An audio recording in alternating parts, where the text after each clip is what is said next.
ನಮಸ್ತೆ, ಎಲ್ಲರಿಗೂ ಸ್ವಾಗತ. ಎಲ್ಲರಿಗೂ ತುಳಸಿ ಹಬ್ಬದ ಶುಭಾಶಯಗಳು. ಇವತ್ತು ನಮ್ಮ ಮನೆಯಲ್ಲಿ ತುಳಸಿ ವಿವಾಹದ ಹಬ್ಬವನ್ನು ಹೇಗೆ ಆಚರಿಸಿದ್ವಿ, ಹೇಗೆ ತುಳಸಿ ವಿವಾಹಕ್ಕೆ ರೆಡಿ ಮಾಡಿದ್ದೀವಿ ಅಂತ ತೋರಿಸ್ತೀನಿ. ಬೆಳಗ್ಗೆ ಎದ್ದು ಮೊದಲು ಮಾರ್ಕೆಟಿಗೆ ಹೋಗಿ ಹೂವು ಹಣ್ಣು ತರೋದು ಎಲ್ಲ ಆಯಿತು. ಇದಿಲ್ಲ ಅಂದರೆ ಮುಂದೆ ಪೂಜೆ ನಡೆಯೋದಿಲ್ಲ. ಈಗ ನೋಡ್ತಾ ಇದ್ದರೆ ನಮ್ಮ ಬೆಳಗಿನ ಅತಿಥಿ ಬಂದು ತಿಂಡಿಗೆ ಕಾಯ್ತಾ ಇದ್ದಾರೆ. ಈಗ ಪೂಜೆ ಸ್ಟಾರ್ಟ್ ಆಗ್ತಾ ಇದೆ.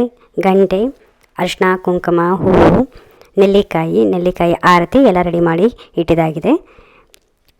ನೀವು ನೋಡಿದರೆ ತುಳಸಿ ಕಟ್ಟೆ ಎಲ್ಲ ಮಾಲೆಯಿಂದ ರೆಡಿ ಮಾಡಿದೆ. ಅಬುಲಿ, ಮಲ್ಲಿಗೆ, ಶಾವಂತಿಗೆ ಎಲ್ಲ ಮಾಲೆ, ಕಬ್ಬಿನ ದಿಂಡನ್ನು ಮಂಟಪದ ಜೊತೆ ಸಜ್ಜಾಯಿಸಿದಾಗಿದೆ.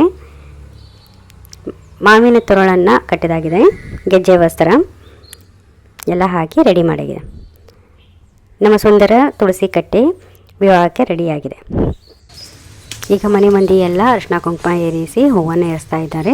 ನಾನು ಒಂದು ಹೂವು ಮೇಲುಗಡೆ ಇಟ್ಟೆ, ಒಂದು ಕೆಂಪು ಹೂವನ್ನು ಕೆಳಗಡೆ ಇಟ್ಟೆ. ಈಗ ನೋಡಿದರೆ ಕೆಳಗಿಂದ ಮೇಲುಗಡೆ